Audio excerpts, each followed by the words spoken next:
reflexión sobre la necesaria presencia y la necesaria visibilización de las mujeres y de las niñas en el trabajo de la creación científica. Como una clara necesidad, primero, de reconocer el trabajo de las mujeres a lo largo de la historia humana y también de generar la conciencia de la presencia del trabajo de las mujeres científicas y en todos los ámbitos. Vemos que de acuerdo con la ONU,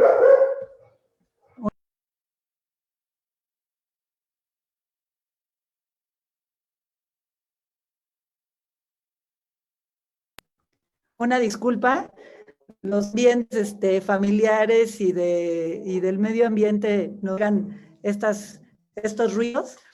Y les contaba que, de acuerdo con la Organización de la ONU para la Educación, la Ciencia y la Cultura de la UNESCO, en la actualidad, menos del 30% de los investigadores en todo el mundo son mujeres. Entre el 2014 y el 2016, solo alrededor del 30% de todas las estudiantes eligieron estudios superiores dentro del campo de las ciencias, de la tecnología, la ingeniería y las matemáticas, las STEM. En todo el mundo, la matrícula de estudiantes femeninas es particularmente baja. Solo el 3% se encuentra en el campo de la tecnología de la información y de las comunicaciones. Las 5% están en áreas de ciencias naturales, de matemáticas y estadísticas, y un 8% en ingeniería, manufactura y construcción. Por supuesto, no quisiera dejar de mencionarles que en esta pandemia por COVID-19, las mujeres científicas han demostrado que son cruciales en las diferentes frentes de lucha contra el COVID-19. ONU Mujeres ha señalado que el 70% del personal que trabaja en el sector sanitario y de asistencia social son mujeres y reciben una remuneración un 11% inferior a la de los hombres. En México, el 79% del personal de enfermería son mujeres. Es por eso que no podemos dejar de ver la importancia que tiene la ciencia en la vida de las personas. Es por eso que no podemos dejar de reconocer la urgencia que tiene que las mujeres participen en estos ámbitos que han sido por tradición masculinizados. Por todo ello, el día de hoy tenemos el enorme gusto de compartir en Miércoles para la Igualdad también con nuestros amigos y colegas de la UNAM Boston, porque nuestra UNAM está presente en todo el territorio nacional y va incluso más allá de las fronteras de México. Muchas gracias, doctor Benjamín Juárez Echenique, director de la UNAM Boston, y a Héctor Zavala, coordinador de Relaciones y Gestión, quienes nos invitan a ver 4 maravillosas científicas, tanto de nuestra UNAM, incluida la directora de la UNAM Tucson, la doctora Elena Centeno, con las investigadoras Lucía Sichia, del CIEC de la UNAM, Guadalupe Juels, del Instituto de Energías Renovables, como de la Universidad de Yale, representada por Claudia Valegia. A todas ellas, nuestro agradecimiento. Iniciamos con esta mesa el género en las ciencias en nuestra celebración mundial de las mujeres en la ciencia. Muchas gracias y que lo disfruten.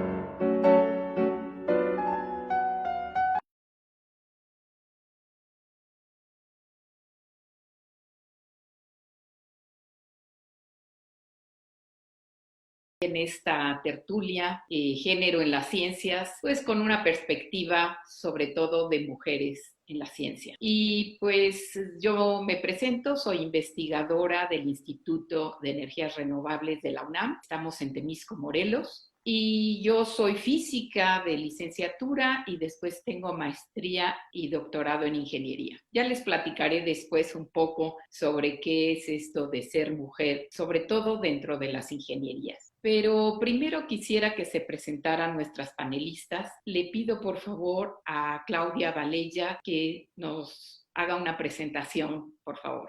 Con gusto. Muchísimas gracias, Guadalupe, y gracias a Benjamín y a Héctor por organizar esta charla entre amigas sobre el género en las ciencias.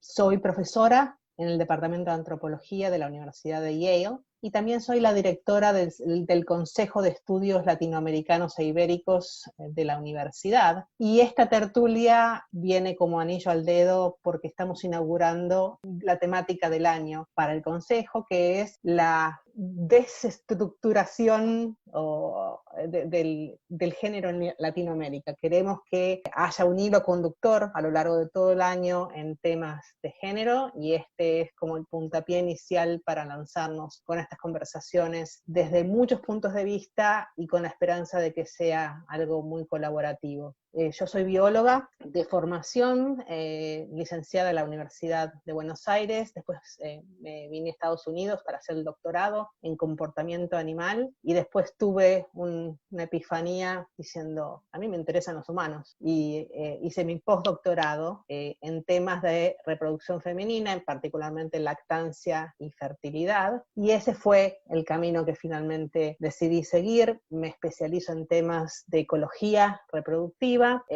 lo que me llevó con gran fortuna a conocer a pueblos originarios de Argentina, casi por casualidad, porque me interesaba el tema de lactancia materna y necesitaba un grupo grande de mujeres que tuviera lactancia materna incorporada de una manera cultural e intensa, y empecé a conocer a mujeres COM de la provincia de Formosa, del norte de Argentina, y entonces mis intereses empezaron a ampliar, me abrieron los ojos a temas que tienen que ver también con la mirada del género desde otra cultura, y también por entender la experiencia de vida de vivir en situaciones de marginalidad y de una transición muy rápida en estilos de vida. Entonces me interesa sobre todo el diálogo que hay entre el cuerpo y la sociedad, cómo responde el cuerpo a cambios políticos, económicos, sociales, y la problemática de las mujeres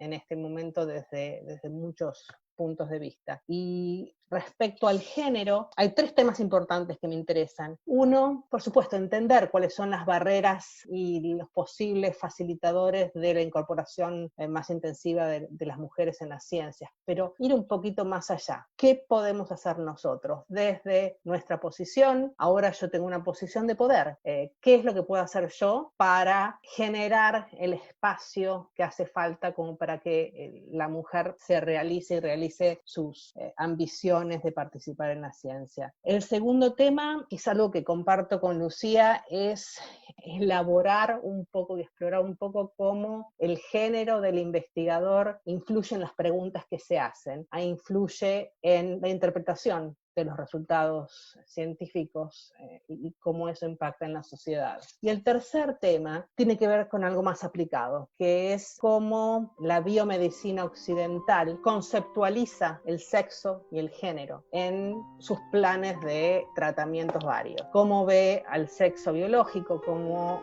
en sus muchas manifestaciones, cómo se ve al género en sus muchas manifestaciones y cómo eso se incorpora realmente en la práctica de la medicina. Caso muy concreto que me gustaría después charlar con todos ustedes, la pandemia. Es algo muy actual, cómo el género, una perspectiva de género puede realmente abrir puertas para generar diálogos tanto a nivel biomédico como a nivel social. Y así. Muchísimas gracias, Claudia. Pues ahora pasamos con Elena Centeno, si te presentas, por favor. Sí, muchas gracias, Guadalupe. Bueno, mi nombre es Elena Centeno García. Yo estudié ingeniería en la Universidad Autónoma de Puebla, estudié ingeniería topográfica e hice mi maestría en geología en la UNAM y el doctorado en la Universidad de Arizona en geología. Y desde niña fui una enamorada de las ciencias naturales en general. Tuve siempre un conflicto entre que si me dedicaba a la biología o a la geología. Y bueno, ganaron las rocas, ganaron las montañas.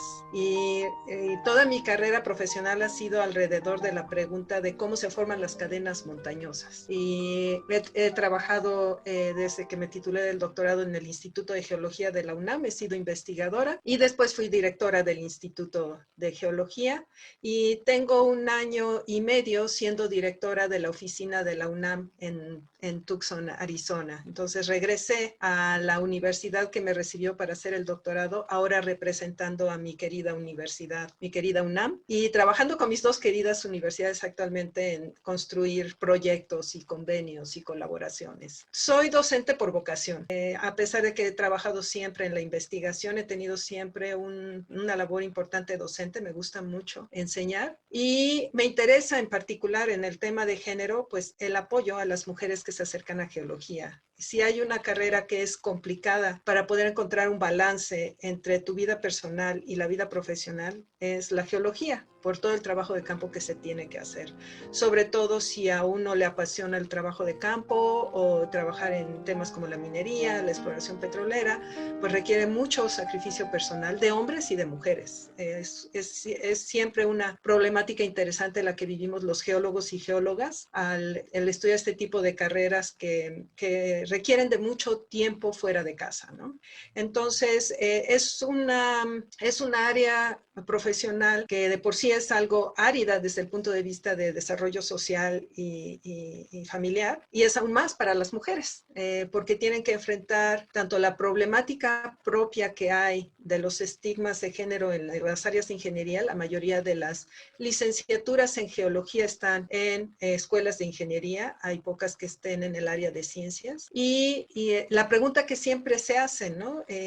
¿Cómo puedo buscar un balance entre mi vida personal, mi realización personal y mi trabajo profesional? ¿Y cómo puedo enfrentar un ambiente en el que desafortunadamente hasta el día de hoy sí se llegan a presentar situaciones de discriminación? Entonces he estado trabajando con chicas, con alumnas, mujeres en las áreas de ingeniería, pues ayudándoles a construir esta confianza en sí mismas para poder buscar una carrera en estas áreas. Pero también me encanta trabajar con niñas, entonces soy voluntaria de los programas STEM de México y asisto a actividades para niñas de primaria y secundaria y niños, porque a fin de cuentas yo digo que la idea de la igualdad, que es más bien la idea de la libertad de todas y todos, es que no haya una discriminación ni para un lado ni para el otro. Entonces, cuando hacemos actividades STEM, van al igual niños y niñas, pero el objetivo es que tengan el rol de una mujer que les hable en particular a la problemática, a las niñas que tenemos que ver con las mujeres, ¿no?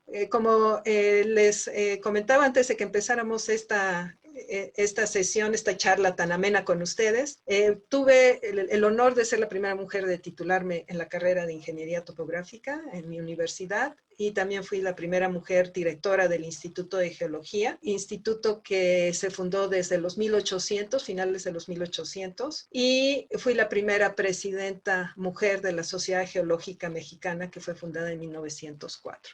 Y hasta ahorita la única, porque tanto en el Instituto de Geología como en la Sociedad Geológica, en este momento hay presidentes hombres. Entonces, es un camino interesante. Lo sabe bien Guadalupe, el desarrollarnos como mujeres en las áreas de ingeniería. Muchísimas gracias, Elena. Y pues ahora le pido por favor a Lucía Chicha que se presente. Bueno, gracias Guadalupe. Reitero mi agradecimiento por la invitación. Es un placer compartir con ustedes esta mañana. Me quedé pensando en todo lo que dijeron y ahora quiero hablar, pero voy a ir por pasos porque me pongo ansiosa.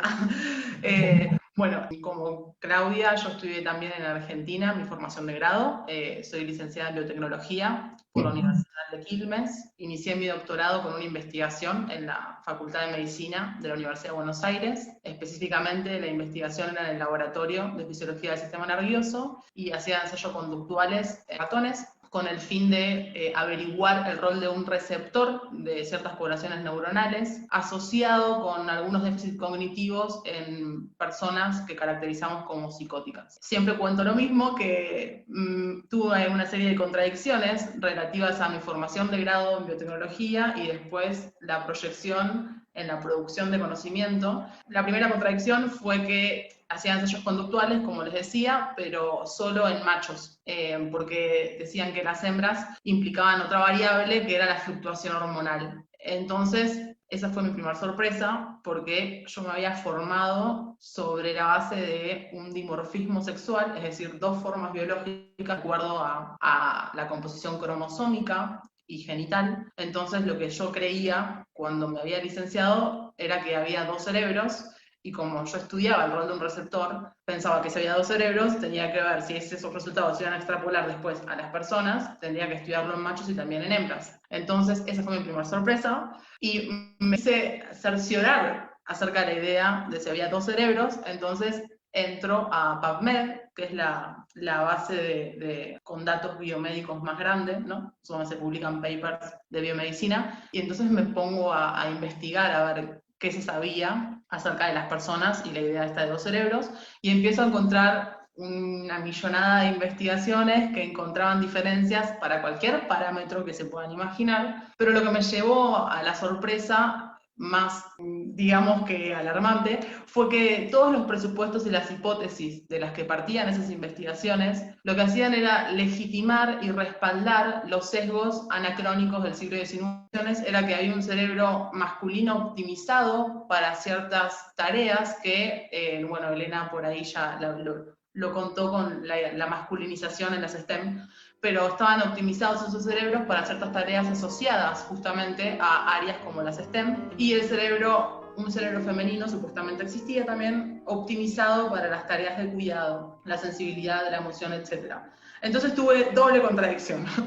Dije, a ver, si tenemos dos cerebros, el mío no está preparado para hacer buena ciencia, porque todos los criterios para hacer buena ciencia estaban en un cerebro masculino, o sea que tendría que tener un cerebro masculino para poder hacer buena ciencia. Y además estaba investigando de una manera donde, si existían realmente esos dos cerebros, no estaba averiguando qué hacía el receptor en las hembras en un campo que tiene que ver con salud mental. Bueno, todo eso me llevó a la reorientación de mi investigación, y me fui a terminar el doctorado a la Facultad de Filosofía. Ahí hay un instituto interdisciplinario de estudios de género, también en la Universidad de Buenos Aires, y hice una crítica feminista, de la epistemología feminista, al discurso neurocientífico acerca de la diferencia sexual. En el 2019 me incorporé al Centro de Investigaciones y Estudios de Género de la UNAM, en el área 5, que es el área de género en la ciencia, la tecnología y la innovación, y actualmente mi proyecto se centra en una perspectiva de género en salud mental. Pero estoy muy alineada con Claudia en los 3 puntos que describió. En el primero de ellos, es cierto, cuando se dice ciencia y género, en realidad se supone sobre todo hacer una crítica a los obstáculos estructurales, ¿no? Esta idea de qué impide, como contaba Elena, que más mujeres estén en ciertas áreas históricamente masculinizadas. A mí ese punto me interesa, pero en general investigo los obstáculos simbólicos que tienen que ver con los otros 2 puntos que planteó Claudia. Uno es la persona que hace o produce conocimiento, ¿no? Los presupuestos e hipótesis de los que parte. Entonces ahí adscribo a un feminismo que habla de conocimiento situado, la situacionalidad para decir no soy objetiva, no soy neutral ni universal, porque esas características responden en realidad a un tipo de identidad, que es el varón blanco heterosexual propietario y occidental. Y en el tercer punto también me interesa sobre todo la investigación que desarrollaba Claudia, y es cómo se interpretan el sexo y el género en las investigaciones científicas orientadas a la búsqueda de diferencias sexuales y además a interpretar las diferencias biológicas. Entonces, la salud mental la entiendo corporizada, no me centro en el cerebro, porque hago una crítica al cerebrocentrismo, y sí me interesa cómo se interpretan estas diferencias biológicas y cómo en realidad las diferencias biológicas también pueden co-constituirse con las prácticas normadas de género, ¿no? Como que hago una crítica a la idea de lo innato, y ver con los conceptos de plasticidad y epigenética cómo se van modificando los cuerpos en una sociedad normada, entre otras cosas, por los estereotipos de género. Pues muchísimas gracias, Lucía, muy interesante. Pues creo que tenemos como 2 visiones, ¿no? Dentro de las 2 ingenieras que estamos aquí, con la dificultad de estar dentro de ámbitos que exactamente se han dado, que son más de hombres, que hay obstáculos para que las niñas y las jóvenes tomen una carrera dentro de esta ingenierías. Yo creo que las ingenierías son las más difíciles. En ciencias, por ejemplo, física, que es pues más fundamental, la diferencia hombres y mujeres es menor en número y menor en esa cuestión de no es una carrera para mujeres, ¿no? Creo que las ingenierías y sobre todo topología, geología, son carreras claramente, o hay una dificultad para las mujeres. Y esta dificultad, pues vemos que afortunadamente se va disminuyendo conforme ha pasado el tiempo. Si yo pienso en mi madre, que estudió carrera de matemáticas, ya solo el hecho de llegar a la facultad de ciencias a estudiar matemáticas en esa época, pues fue la tercera mujer en México estudiando matemáticas. Yo fui la tercera mujer en doctorarme en México en ingeniería mecánica, en la UNAM, por supuesto, estoy hablando, cuando pues ya había cientos de hombres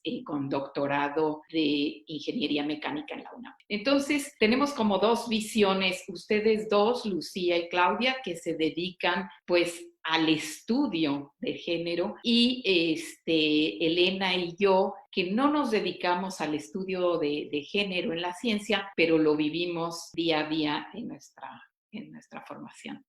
Entonces, yo quisiera que Claudia nos platicara un poco de estos tres temas que nos ha señalado muy interesantes. Muy bien, muy bien. Me parece una buena idea empezar con estos 3 puntos que nos va a dar material para charlas. Como les decía yo, hay mucho material, tanto en países latinoamericanos como aquí en Estados Unidos, sobre los posibles obstáculos, las posibles barreras que enfrentan las mujeres en la participación en los campos. ¿Cómo le dicen en español STEM? ¿Hay algún acrónimo? ¿STEM? ¿Le dicen STEM? Bueno, sigamos con STEM. Y también, ¿cuáles son los facilitadores? Porque siempre que, por lo menos mi estrategia para atacar un problema es ver las dos caras. ¿Cuáles son los obstáculos? Pero también hay casos exitosos. Y estudiar también, bueno, aprender un poco de cuáles son las condiciones que se dieron como para que Guadalupe y Elena llegaran donde llegaron. Entonces me interesa ver situaciones como de creciente complejidad. El individuo, la personalidad, la familia, la sociedad a nivel más pequeño de la escuela y después la sociedad a nivel nacional y global. Es un tema muy complejo, no creo que vayamos a poder abarcar todas las capas que estamos discutiendo, pero me parece importante tratar de buscar generalizaciones en nuestros países y también con mi experiencia acá en Estados Unidos. Si podemos sacar mensajes comunes entre lo que se está dando acá en Estados Unidos, que es una realidad más o menos similar a la de nuestros países en Latinoamérica. Y también no quiero poner a Latinoamérica como un monolito, como que somos todos iguales, ¿no? Porque justamente ahí reside la belleza de Latinoamérica, de la variación que hay en nuestros pueblos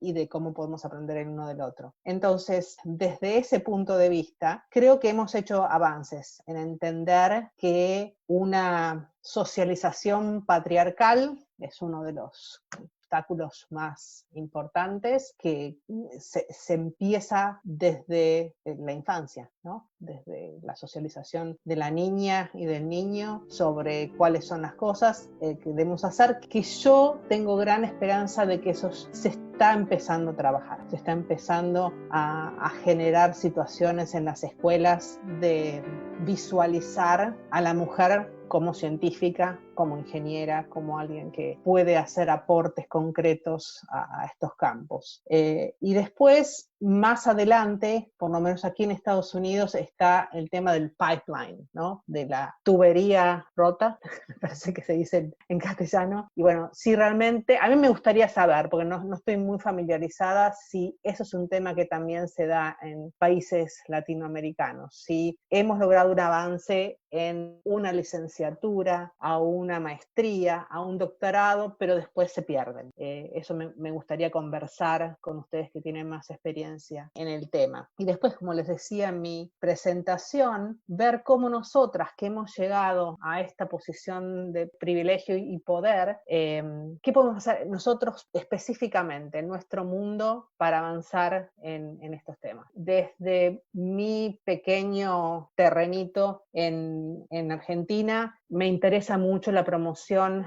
de mujeres científicas en provincias que usualmente no están representadas. En Argentina, Formosa, si no es la más pobre, es la segunda, donde la ciencia no forma parte del paisaje en lo que se refiere a elección de carrera para las chicas. Y bueno, empezamos a generar un polo científico medianamente importante junto con mi esposo, que también es biólogo, y generamos oportunidades para las chicas y los chicos de Formosa, y tenemos la suerte de que en Formosa, a pesar de que está tan aislada de muchas cosas, hay un germen muy potente de gente joven que está detrás de todo esto. Entonces estamos trabajando en colaboración con ellos. Pero sí, la sociedad patriarcal sigue siendo la hegemónica y la que permea en todo. Pero esto es una anécdota que quiero contar, que quizás la podemos elaborar un poco más. Yo soy hija de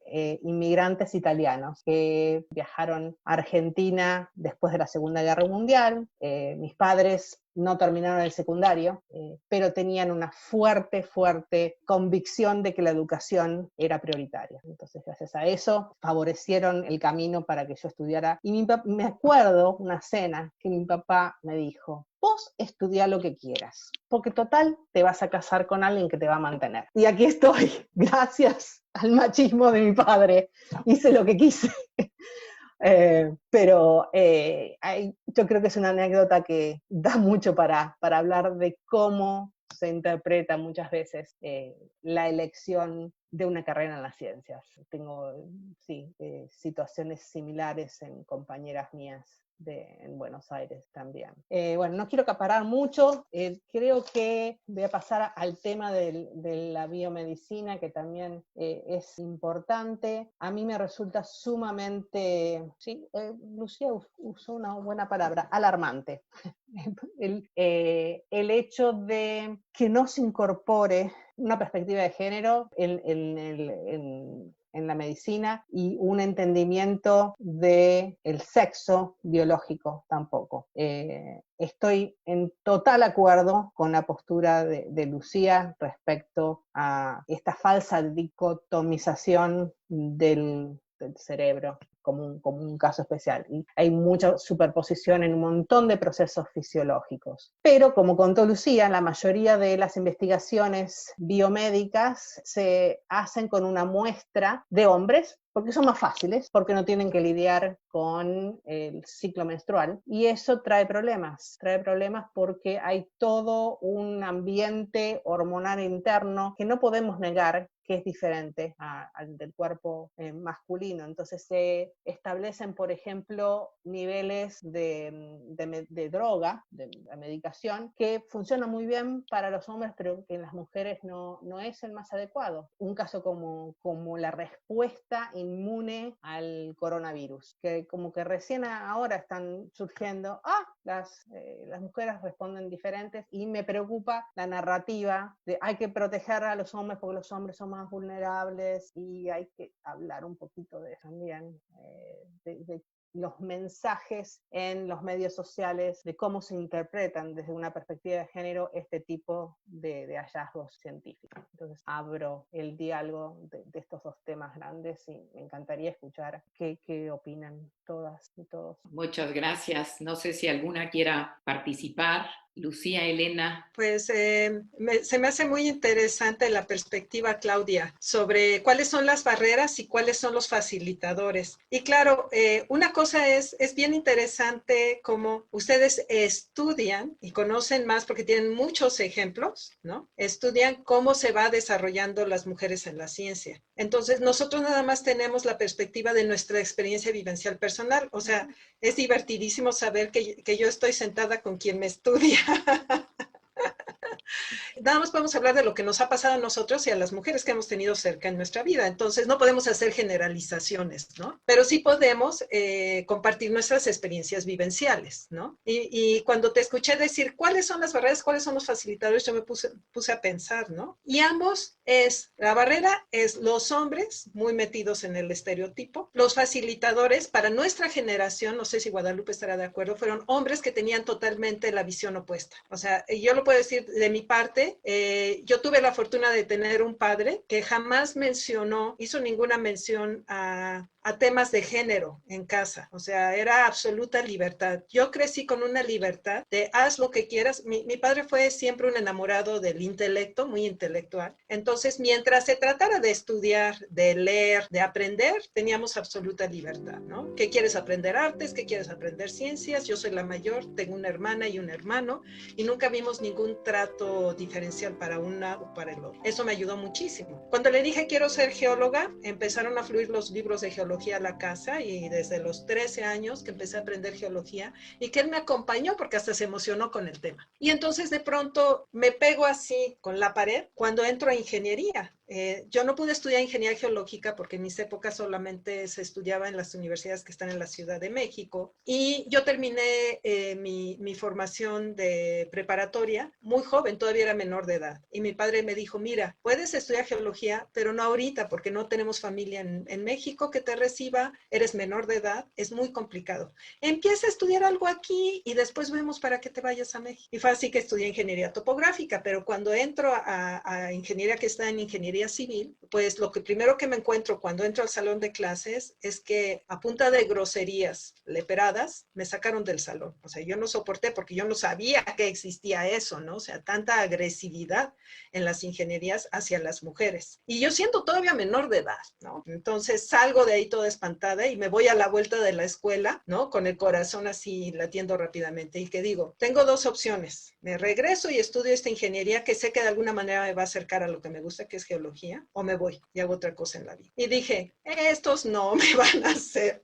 cambiar mis planes porque no me interesa, ¿no? Y entonces me armé de valor y me metí al salón y se hizo un silencio, ¿no? Cuando vieron que no corrieron a la mujer, y luego ya llegaron otras dos mujeres más, ¿no? Entonces ya, y bueno, con el tiempo fue realmente, perdón que lo diga así, pero estar domando su actitud, porque no nos quedaba de otra. Muchas veces tenía uno que soportar las agresiones y contestar suavemente con decir, no me merezco esto, ¿no? Entonces siempre yo siempre trabajé con un diálogo muy suave. Tuve profesores que me reprobaron por ser mujer, pero tuve profesores que me dieron ánimos, y esos fueron los que me ayudaron. Y bueno, algo que sí realmente me ayudó muchísimo en mi carrera es cuando llegué a la maestría en geología en la UNAM, el que fue mi asesor de maestría, al cual le agradezco infinitamente, que entré a su salón toda tímida, buscando quien me dirigiera la tesis, y él me dijo, te acepto, pero de una vez te aviso, aquí no hay trato diferencial. Yo trato igual a mis alumnos hombres que a mis alumnas mujeres. Entonces, te toca cargar rocas, te toca caminar en el cerro igual, yo no te voy a dar la mano para pasar el río, y tomas la camioneta y te me vas a hacer trabajo de campo como todos. Dije, bendito sea, si eso es lo que yo estoy pidiendo, un trato igualitario, ¿no? Esa libertad, porque siendo niña y criándome en un ambiente en el cual yo tenía absoluta libertad de pensar y soñar con las montañas y los descubrimientos geológicos y todo, y llegar y que estos hombres con esa visión tan angosta de que porque físicamente te ves distinto a mí, no puedes estudiar esto, fue terrible. O sea, fue una experiencia realmente muy fuerte, pero de mucho aprendizaje y de mucho crear esta fortaleza, ¿no? Desafortunadamente no todas las mujeres lo toman como, esos problemas los toman como oportunidad para crecer y fortalecerse. Muchas se hunden en el camino, y muchas se cansan de luchar. Entonces, es interesante ver que hoy por hoy, en la Facultad de Ingeniería, seguimos teniendo hombres que hacen comentarios machistas en sus clases, que califican de manera diferencial a hombres y mujeres, y que siguen pensando que las mujeres son para la cocina. Pero sí va a cambiar, o sea, el ambiente va cambiando poco a poco, y afortunadamente, gracias gracias a todos los movimientos que han habido y que se ha ido fortaleciendo en las universidades el tema del respeto al género, muchos de ellos quisieran hacer esas agresiones, pero al menos ya se callan y ya no las hacen. Entonces, yo creo que cuando decías la tubería rota, ¿por qué van bien y de pronto se quedan? La familia, el esposo, tiene mucho que ver con quién te casas. Si con quien te casas te apoya o no te apoya. Y desafortunadamente es muy cierto el dicho ese de que el amor es ciego. Yo creo que ese es uno de los problemas principales, porque yo he tenido en mi esposo un apoyo absoluto y total. Bueno, mi esposo es americano y él se crió en otros ambientes, ¿no? Pero siempre ha sido, para mí, una cosa que me dé más gusto de ver cómo él se llena de orgullo cuando yo tengo un logro. Entonces, sí es cierto que los hombres que en tu camino te encuentras, que funcionan como facilitadores, aunque sean poquitos, son claves para ayudarte a mantenerte a flote. Y bueno, no quiero abarcar tampoco mucho el espacio, pero estas serían mis comentarios al respecto.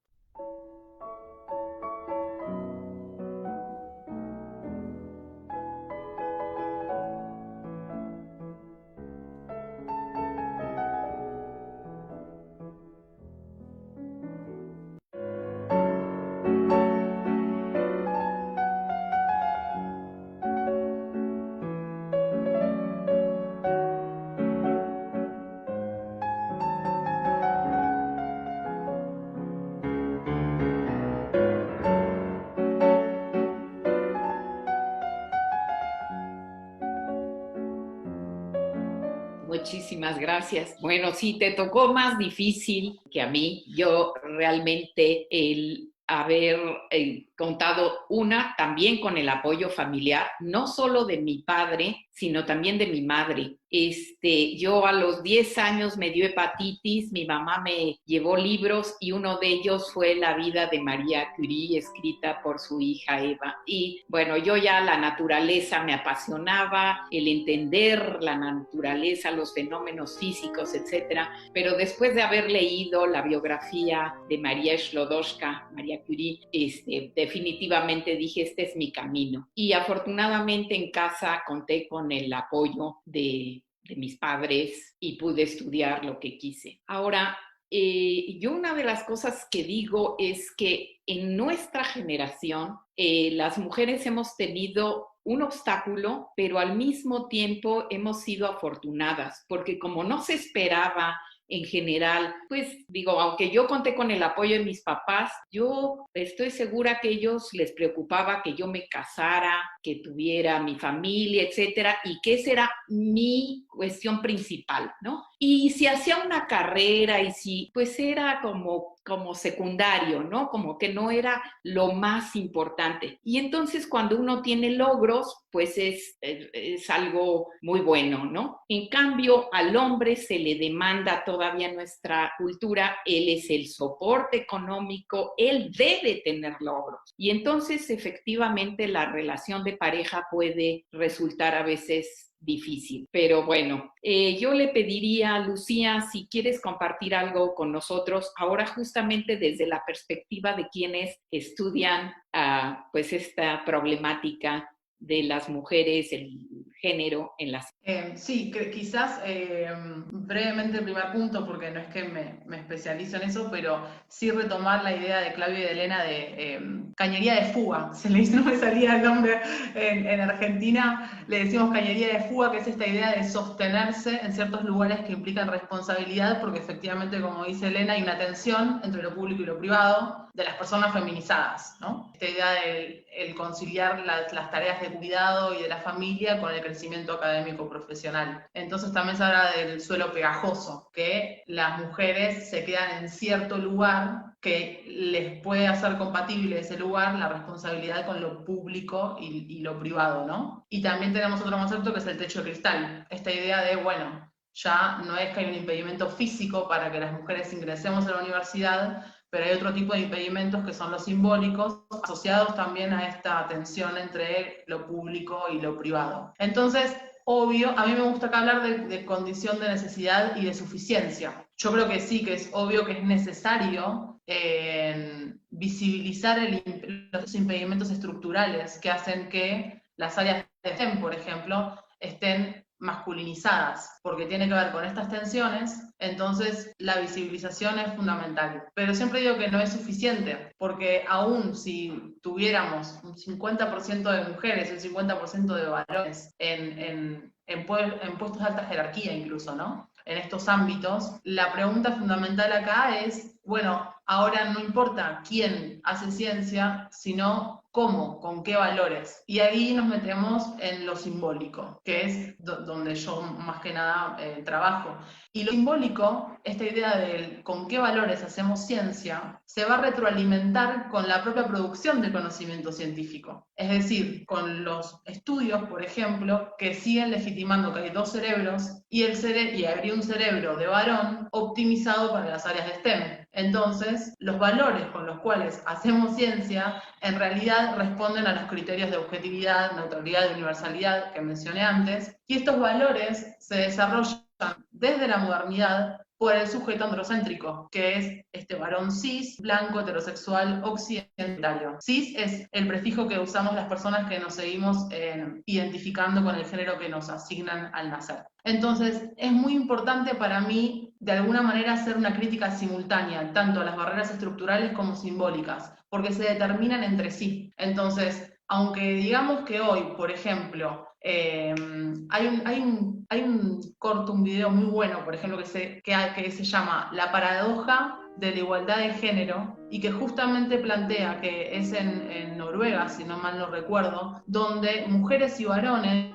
no tienen ningún tipo de impedimento relativo al cuidado ni económico para acceder a las universidades, pero igual se dice que están feminizadas las áreas, por ejemplo, de enfermería y masculinizadas las áreas de ingeniería. Entonces lo que plantea el documental es que estas diferencias tienen que ser naturales, porque no hay ningún impedimento cultural, de alguna manera, según este documental, para que las mujeres se dediquen a la ingeniería y los varones a la enfermería. Bueno, acá estamos viendo el peligro del sesgo que hay cuando se perpetúan los obstáculos simbólicos. Como decía Claudia, socializamos a través del juego, socializamos a través de los medios de comunicación, la familia no es todo. ¿De qué manera estamos normadas nuestra subjetividad por referentes, que también lo mencionaron, referentes tipo mujeres que se dedican a ciertas áreas y varones a otras, y eso permea mis intereses y mis deseos? Entonces, por eso me centro en la crítica de la producción de conocimiento neurocientífico, y obviamente adscribo a las críticas donde planteamos que es inválido hablar de dos tipos de cerebro, porque una genitalidad no predice un cerebro, y esto es porque si bien hay cromosomas que llamamos sexuales y hormonas mal llamadas sexuales, mal llamadas que todos los cuerpos sintetizamos estrógeno, progesterona, testosterona, de hecho la historia habla de una sexualización hormonal justamente para jerarquizar ciertos roles sociales, pero lo seguimos sosteniendo. La cuestión es que ni cromosomas sexuales ni hormonas sexuales, aunque afecten el cerebro, lo van a determinar. Hay una multiplicidad de factores, tanto otros cromosomas y otras hormonas que lo afectan, como ciertas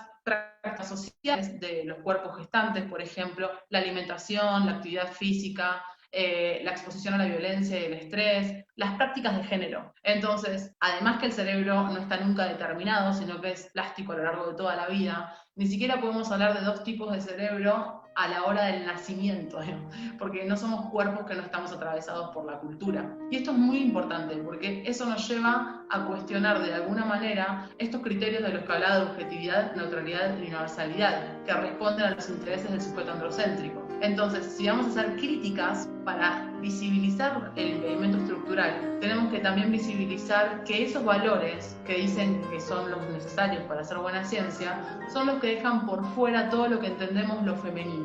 Entonces, las mujeres que queremos hacer, por ejemplo, ingeniería, tenemos que masculinizarnos, ¿no? En términos de los criterios que usamos para hacer ciencia. Y esta masculinización, además, tiene completamente relación con la idea de autoridad también, ¿no? Relativa al poder y al respeto, porque siempre, y también eso está estudiado, las mujeres tenemos que hacer un doble esfuerzo, todo el tiempo mostrar que nos merecemos estar en ese lugar. Y tenemos que brillar. Cuando en realidad los varones todo el día hacen todo el tiempo el mismo trabajo y está bien, están ahí, ya están legitimados por ser varones. Entonces, todas estas cuestiones de las dobles exigencias o triples exigencias tienen que ver porque estamos incorporando un modelo androcéntrico para producir conocimiento. Entonces creo que es importante este diálogo, ¿no? Esto retroalimentar tanto las barreras estructurales como simbólicas. Muchísimas gracias. Pues abro a quien quiere hacer alguna pregunta a nuestras panelistas. Perfecto, muchas gracias. Buenos días a todos. Y la pregunta que quisiera hacer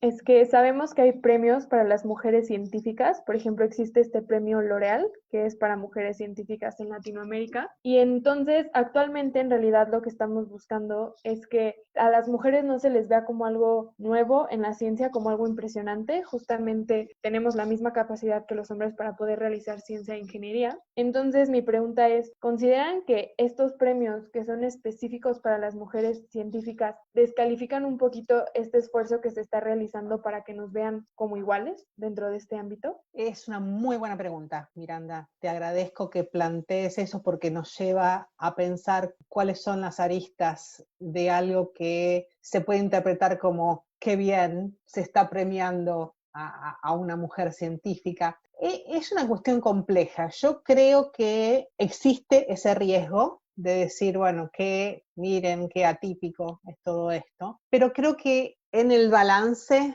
costo-beneficio me parece que el peso que tiene la visibilidad y la transformación de estas mujeres en modelos para otras chicas es importante.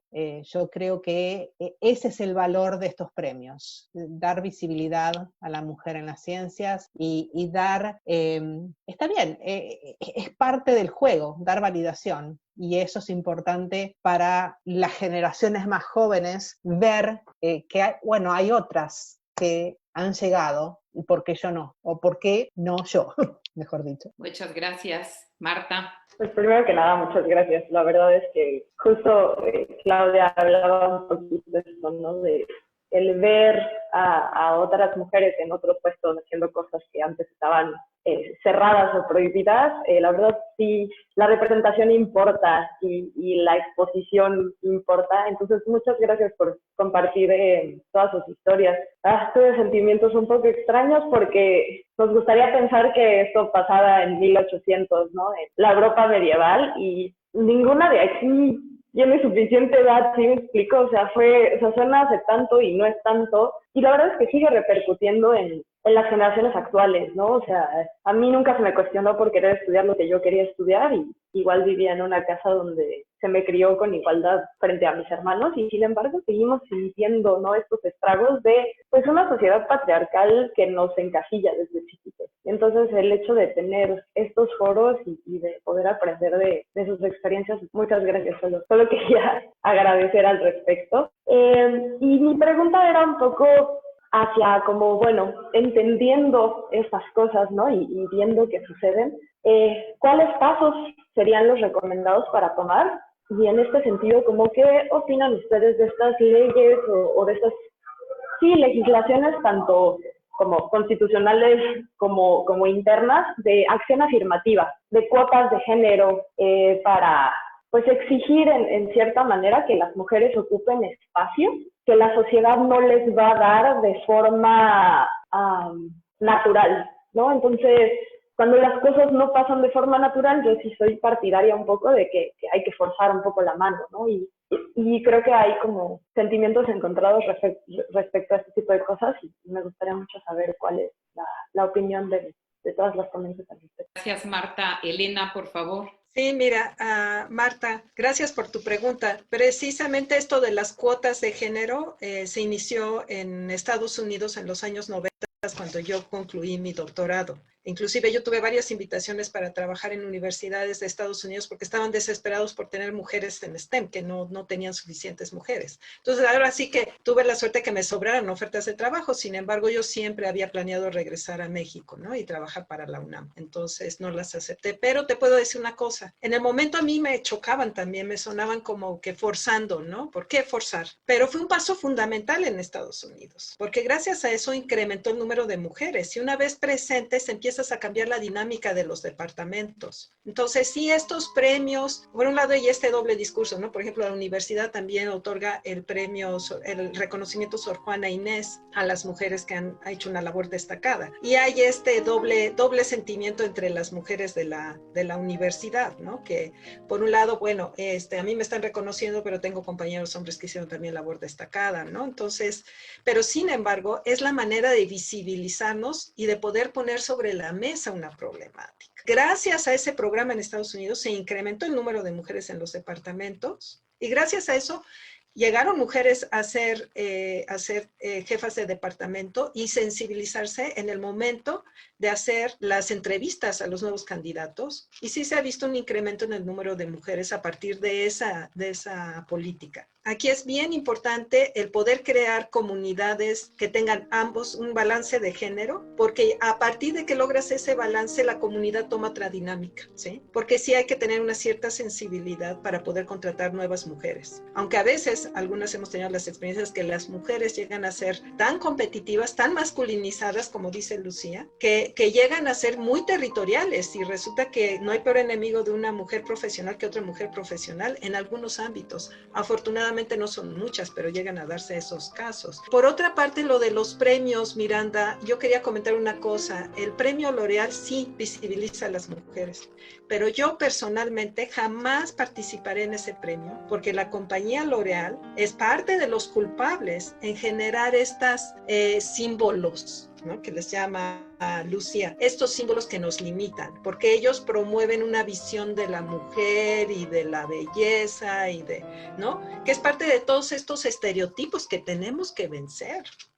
Quizás uno de los principales bloqueos son estos estereotipos, ¿no? Y la verdad es que todo empieza desde el entrenamiento y el hablar y el concientizar a los padres, hombres y mujeres, porque en algunas casas es inclusive la mamá la que está exigiéndole a la hija que tome su papel de mujer y que no tiene por qué irse a jugar con sus hermanitos porque eso son cosas de hombres. Entonces son los dos, si no tienen un equilibrio en padre y madre que sean muy abiertos, cualquiera de los dos puede estar creando estas barreras que nos vamos a poner psicológicamente desde la infancia, ¿no? Ese es mi punto de vista. Muchas gracias, Elena. Oye, yo quisiera que aclaráramos qué es STEM, porque lo hemos dicho mucho y posiblemente algunos no sepan. ¿Nos quieres decir, Elena, tú que estás más metida en esto? Sí, STEM viene por ciencias, tecnología, ingeniería y matemáticas, que son las áreas principales en donde hay pocas mujeres. Y vienen, claro, del inglés, ¿no? Science, Technology, Engineering and Mathematics. Sí.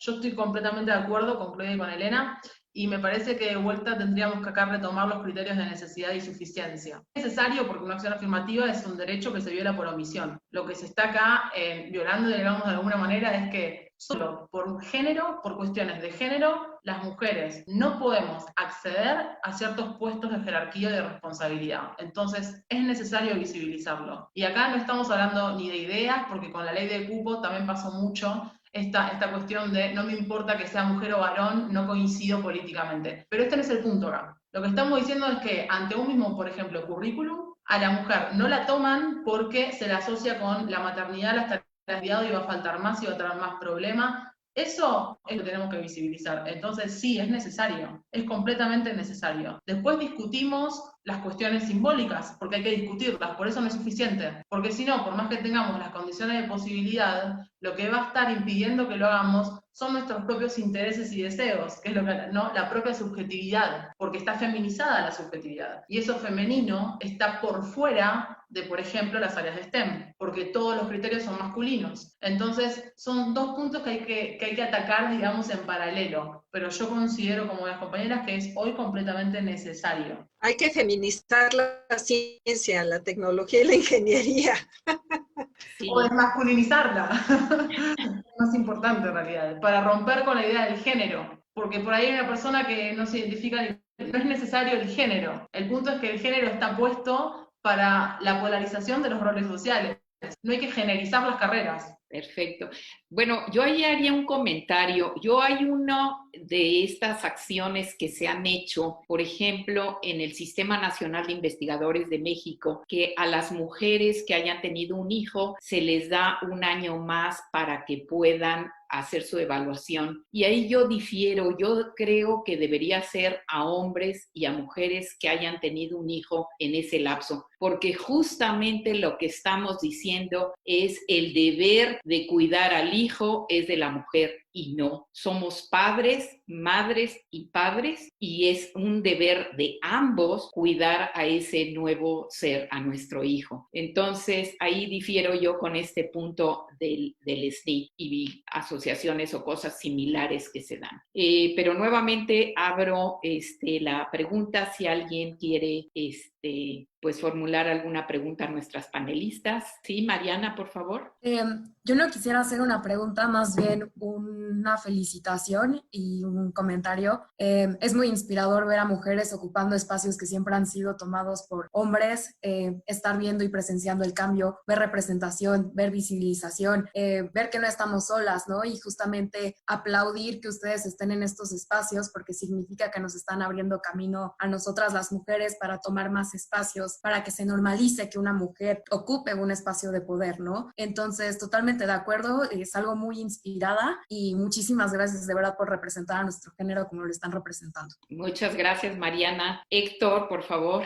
Muchas gracias, doctora. Bueno, muchas gracias a todas por sus participaciones. Yo tengo una pregunta sobre lo que mencionó la doctora Centeno, de las cuotas de género. Por lo menos en la UNAM, cuando se presentan ternas para dirigir algún instituto o alguna facultad, hay esto que se llama la cuota de género, que debe haber por lo menos una mujer en la terna. Entonces, yo me pregunto, ¿realmente tiene igualdad para competir con los otros contendientes si fueran hombres? O a lo mejor es por el statement de que, ok, tuvimos la cuota de género, aquí está la candidata mujer, pero ya tenemos al que a lo mejor va a ganar, o realmente sí están en igualdad de competir por ese puesto de funcionario, por lo menos en la universidad o en alguna otra institución. Elena, por favor. Ay, sí que esa yo la puedo contestar porque he estado varias veces sentada enfrente de la Junta de Gobierno y me la conozco.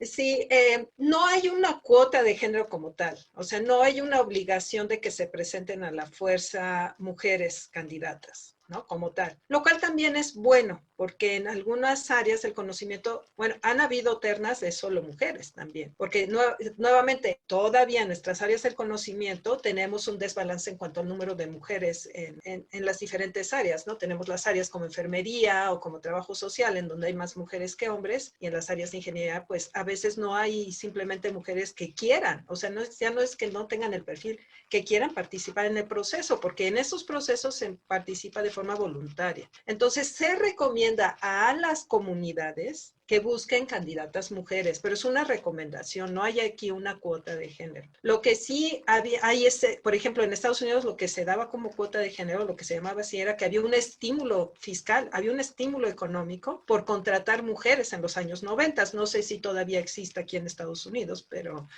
ha existido este estímulo, ¿no? Por un tiempo. En la UNAM no existe de tal manera, existe una recomendación y como tal se ha manejado. Entonces, no por ser mujer ya vas a entrar en una terna y ya vas a quedar. La Junta de Gobierno realmente cuida que cumpla con los requisitos para ocupar la dirección, ¿no? Tanto que sea una persona que tenga las capacidades políticas y sociales para poder llevar una dirección, y el conocimiento y las habilidades, que presente un buen plan de trabajo y que también la comunidad le apoye. Entonces, sí, en muchas ternas hay mujeres y no siempre quedan. Cuando han quedado mujeres, ha sido porque han tenido un ambiente, un programa realmente bueno. Y déjenme decirles que yo participé la primera vez, que pues casi no tenía yo interés en participar, pero así que me tiraron ahí, en los años, fue en el 2003 que participé por la dirección la primera vez. Y en ese entonces sí, en la Junta de Gobierno había miembros, estoy hablando de ya muchos años, que les dijeron a las personas que me habían apoyado, si vamos a elegir una mujer es porque 7 veces mejor que el hombre, no igual que el hombre. Ah, sí.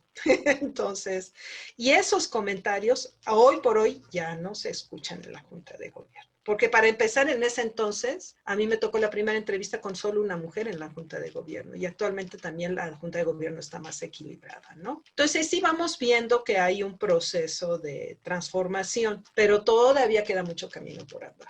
Muchas gracias. Benjamín, por favor. Bueno, pues felicitarlas a todas. Realmente ha sido una conversación, una tertulia de gran riqueza, pero sí quisiera yo hacer un breve comentario sobre lo que es también dentro del mundo de la literatura, el arte y la política, la presencia de la mujer, que también ha sido una lucha constante. Cuando presentaban en los primeros años de su visita a Estados Unidos a Frida Kahlo, la presentaban como la señora Diego Rivera, y pues actualmente la obra de Frida Kahlo y su presencia en los museos es muy superior y mucho más relevante que la de Diego Rivera. Algo similar podríamos decir quizás los ensayos, el pensamiento y la poesía de Rosario Castellanos, que realmente está en la discusión de primer plano y en una relectura constante frente a las grandes figuras masculinas de aquella época, en especial Octavio Paz, que era quizás en algunas de sus obras jóvenes nada sensible a una visión feminista. Y lo mismo podemos decir de curadoras como María Mina, de actrices como Salma Hayek, también mujer de negocios, o de artistas jóvenes, no solamente Frida o gente establecida como Betsabe Romero, sino Olivia Corona, una artista de Baja California que se la pasa entre Nueva York y la Ciudad de México haciendo obras de mucha relevancia para lo que están sufriendo ahora, sobre todo las mujeres más marginadas de las comunidades indígenas. Y esto me lleva a una cita que estaba comentando con mis alumnos ayer de John Lewis, el recientemente fallecido miembro del Congreso de Estados Unidos, que se refería a la libertad, pero que podríamos decir también con respecto a la equidad. La equidad no es un estado, es un acto, no es un jardín encantado que está en la cima de una montaña lejana que tenemos que escalar y después descansar. La equidad es una acción continua en la cual tenemos que estar involucrados, y cada generación tiene que hacer su parte para crear una equidad mayor y construir una sociedad más justa. En las tertulias que hemos tenido, me gusta concluirlas con un brindis para hacer aunque sea con una taza de café, un brindis positivo sobre el futuro. Entonces, Lupita, si quieres tú empezar con un brindis para concluir la tertulia. Bueno, pues brindo por todos los participantes y porque transmitamos este mensaje de que no hay carreras para hombres y carreras para mujeres, sino que todos los niños jóvenes puedan perseguir, sepan qué quieren hacer y puedan lograrlo y perseguirlo para que pues sean felices y para que contribuyan a esta sociedad, porque yo creo que contribuimos cuando nosotros somos felices en lo que nos dedicamos. Y pues salud. ¿Alguien más? Pues como decía un ícono feminista que acabamos de perder, Ruth Bader, hasta que haya 9, entonces por la representación femenina. Salud. Salud. Salud. Yo brindo por la libertad de todos y todas. Que los hombres ya no sientan esa terrible presión de ser forzosamente el pilar de la familia, porque también sufren por eso. Y que las mujeres puedan gozar de plena libertad de escoger lo que quieren hacer profesionalmente y con su vida. Pero también brindo por los padres, que es ahí donde empieza esa libertad. Porque se concienticen y les den a sus hijos esas herramientas para ir más allá de los estereotipos y los límites que nosotros mismos como seres humanos nos hemos puesto con este tema famoso del género, ¿no? Salud. Todos estén bien en la pandemia. Salud. Bueno, un brindis pequeño de mi parte. Brindo porque este diálogo no se termine, que sigamos trabajando juntas, y brindo por la juventud que veo en la pantalla, porque ellas van a llevar el estandarte y que pueden contar con todas nosotras. Salud. Salud. Me uno a los brindis, me sumo a la juventud, me siento parte de la juventud. Por supuesto. Por supuesto. Festejo también el encuentro, muchas gracias a todas y a todos. Me parece hermoso poder continuar también, que sea el comienzo de un diálogo, me parece hermoso. Y brindo con café por la hora. Es la primera vez que brindo con café también, así que gracias. Salud. Salud. Y bueno, yo también brindo por la justicia, por la equidad, por la lucha, no solamente entre géneros, sino también entre las ciencias y las artes, las humanidades y la creatividad, que no solamente nos enfoquemos en STEM, sino en STEAM, poner esa A de las artes en la vida de todas y de todos. Y a las mujeres, más poder para ustedes. Y aquí está mi esposa Marisa, que también quiero que brinde. Salud y felicidades a todas. Estuvo absolutamente brillante el diálogo. De verdad, muy orgullosa. Salud. Salud.